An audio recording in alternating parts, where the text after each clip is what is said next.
Të nderuar etër, të dashur vëllezër dhe motra më Krishtin. Kisha mblidhet sot përsëri në një panair, në një gëzim, sepse ashtu si dje kujtuam më 29 qershor protokorifejt të parët e apostull Petron dhe apostull Pavlin, sot kisha mblidhet në kujtim të gjithë apostujve, sepse neve besojmë në një kishë katolike apostolike, që ka gur qoshe Isu Krishtin dhe gur themeli apostujt. Kjo e kremte, ndoshta ka filluar nga shekulli i 4, ku Shën Konstantini i Madh ndërtoi kishën e gjithë apostujve, një mauzelu, pra ku vend ku të mblidheshin të gjithë apostujt, lipsanet dhe trupat tyre që ishin shpërndar në gjithë botën. Në atë vend varroseshin dhe mbretërit. Në portën e kësaj kishe ishin shkruar emrat e apostujve, apostull Petro, apostull Pavli, Andrea, Jakovi Zedebeut, Joani, Filipi, Bartolomeo, Thomai, Matheu, Simoni, Marku dhe Lukaj. Kjo renditje ndryshon nga ajo çfarë thotë Ungjilli, sepse në listën e apostujve të 12-ve u vendos apostull Pavli, Lukaj dhe Marku, dhe u hoqën apostujt Jakobi Alfeut, Tadeu dhe Matia, të cilët kujtohen edhe tek 70 dishepujt. Por, kjo e kremte është një kremte veçantë sepse neve na kujton veprën apostolike.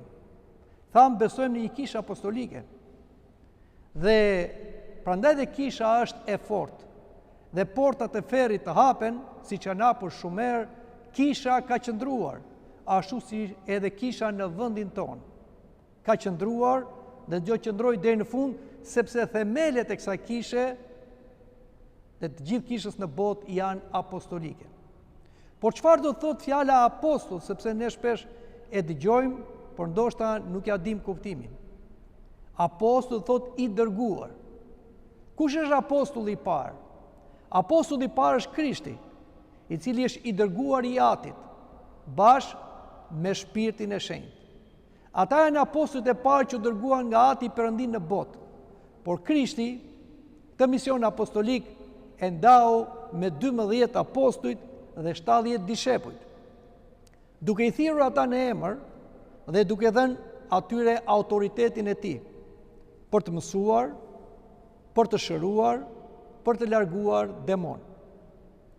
Dhe i dërgonte 2 nga 2 në fillim të dhënë humburat të Izraelit dhe pastaj Jeruzalemi në Samari dhe në gjithë botën.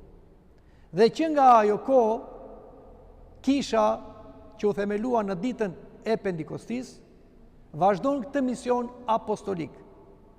Si pas urdhrit të Krishtit, shkoni në gjithë botën dhe predikoni lajmin e mirë. Kush do besoj dhe do pagzohet në emër të Atit, Birit dhe Shpirtit të Shenjtë, do shpëtojë. Kush nuk do besoj, do dënohet. Të dashur të krishterë, Krishti nuk zgjodhi njerëz të ditur me diploma ose me pushtet ekonomik apo ushtarak. Pse? Sepse njerëzit do mendonin se vepra e tyre do të ishte nga fuqia e tyre. Por Zoti zgjodhi njerëz të thjeshtë, peshkatar, njerëz të varfër, njerëz pa pushtet.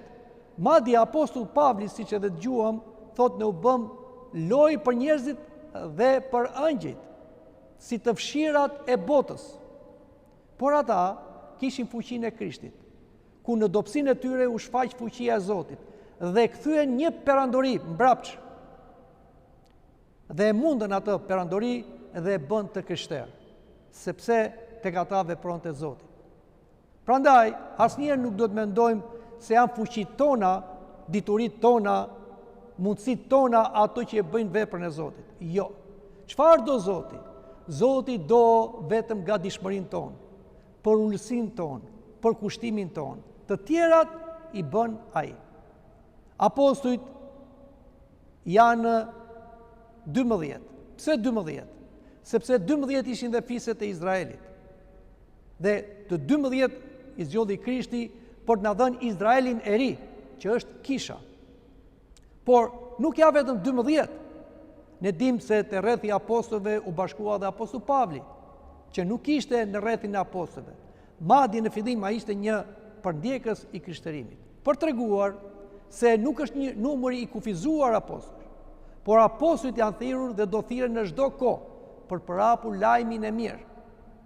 Çfarë tha Krishti? Dhe e thot nëpërmjet fjalëve të apostullit Pavlit.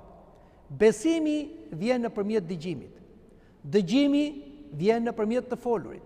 Dhe si do ju flasin, po nuk u dërguan. Madje thot, sa të bukura janë këmbët e atyre që sjellin lajmin e mirë. Në çdo kohë ka apostull. Këta mund të jenë klerik, këta mund të jenë laik, të cilët janë thirrur nga Perëndia me zellin apostolik, me hirin apostolik, sipas vazhdimësisë apostolike që ka kisha për të përhapur lajmin e mirë. Por dikush nga ne do thotë, kjo është punë e të zgjedhurve, e klerikëve, e laikëve, jo të dashur të krishterë. Apostollimi është punë e të gjithë krishterëve. Kush është pagzuar në emër të Atit, Birit dhe Shpirtit Shenjtë në kishën ortodokse, ka urdhrin apostolik të shkojë dhe të predikojë lajmin e mirë. Ku të shkojmë? Të shkojmë tek familja jonë. E para, apostollimi bëhet në familje. Çfarë thotë Shën Joan Gojarti? Familja është një kishë e vogël. Aty bëjmë apostullim. Prindrit bëjnë apostullim, katekizojnë fëmijët e tyre dhe fëmijët njëri tjetrin. Po ashtu edhe në shoqëri. Atje ku jemi, ne duhet bëjmë apostullim. Sipas edhe profesionit që kemi, duhet jemi apostull duke shfrytzuar të gjitha mundësitë, talentet që na jep Zoti për përhapur lajmin e mirë. Të dashur krishterë, e kemi thënë dhe e përsërisim. Sot ka mundësi të jashtëzakonshme që secili prej nesh të bëhet një apostull Pavel, të bëhet një apostull Petro, Joan, e Jakob, e Andrea. Si? Shumë thjesht. Nuk është nevoja që ne të marrim rrugët e botës e të ecim në këmbë si apostujt. Por atje ku jemi, madje në shtëpitë tona, madje duke ulur në karrige, duke përdorur mjetet sociale, rrjetet sociale të komunikimit, ne mund bëjmë apostullim që ta përhapim lajmin e mirë kudo. Si do thonë juve, shumë e thjesht, me një klikim, me një share, si që janë dhe mjetet e komunikimit, pra ne mund përhapim atë çfarë kisha predikon, atë çfarë kisha poston, atë neve jo vetëm ta kemi për lexim dhe informacionin ton, por pse nuk e përhapim tek tjerët? Shumë informacione përhapim sot, por nuk përhapim diturinë e Zotit. Dhe kjo është për dobësinë tonë. Do të na kërkojë Zoti llogari. I kishit o të gjitha mundësit, të gjitha mjetet, pse nuk i përdorët?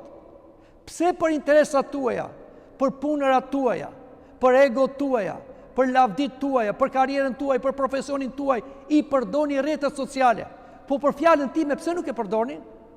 Tregon se nuk e duam. Tregon se ne nuk e kuptojmë se na është dhënë një urdhër që të përhapim lajmin e mirë. Indiferenca jonë për mos hapur lajmin e mirë tek të tjerët tregon se ne nuk e kemi kuptuar të qenit i krishterë dhe pjesëtar në një kishë apostolike. Zoti nuk do t'i kërkojë llogari vetëm klerikëve të lartë ose sipas statusit që kanë, ose teologëve ose katekistëve, atyre që punojnë dhe jetojnë sipas ungjillit dhe nga ungjilli, por të gjithëve, juve që jeni këtu dhe kushdo, sepse kemi këtë urdhër të shkojmë dhe të përhapim lajmin e mirë. Jemi të gjithë të thirrur për të bërë apostull. Dhe diçka tjetër, nuk është vetëm nevoja të flasim, të jetojmë. Sot njerëzit kanë dëgjuar shumë fjalë, dhe dëgjojnë shumë fjalë, por ka pak shembuj. Dhe ky është skandali më i madh që ndodh sot, sepse njerëzit imitojnë shembullin dhe fjalët i harojnë. Prandaj thotë dhe Shën Joan Gojarti, shkoni, predikoni, në është e mundur me fjalë, predikojmë me jetën tonë. Apostull do thotë, jo vetëm të flasësh, por të jetosh si i krishterë, të bësh përdallim, të falësh, të durosh, të jetosh me moral, të vishesh me jeshi. Dhe ky pra është një apostull i Krishtit. Çfarë thotë një tjetër shenjtor? Më mirë një krishter që hesht se sa që flet dhe flet gabim dhe vepron gabim. Ndonjëherë heshtja është dhe më mirë se të folura, por heshtja në Zotin, heshtja me moral, heshtja me virtut. Pra, thua që nuk flas dot, thua që nuk kam aftësi për të predikuar, jetosi i krishter. Dhe kështu e ke bërë një apostullim. Kështu pra të dashur të krishter, jemi me njohës apostujve, dhe sidomos edhe në qytetin ku jemi, që është një kishë apostolike, ku apostull Pavli ka ardhur, ka themeluar këtë kishë, dhe kjo kishë do qëndroj deri në fund. Por, neve kemi dhe përgjësin, që t'jemi dhe neve si pas shëmbullit të apostujve, duke rikujtuar, ringjallur porosinë e Zotit. Shkoni në gjithë botën dhe mësoni kombet, dhe mësoni sa ju kam porositur. Amin.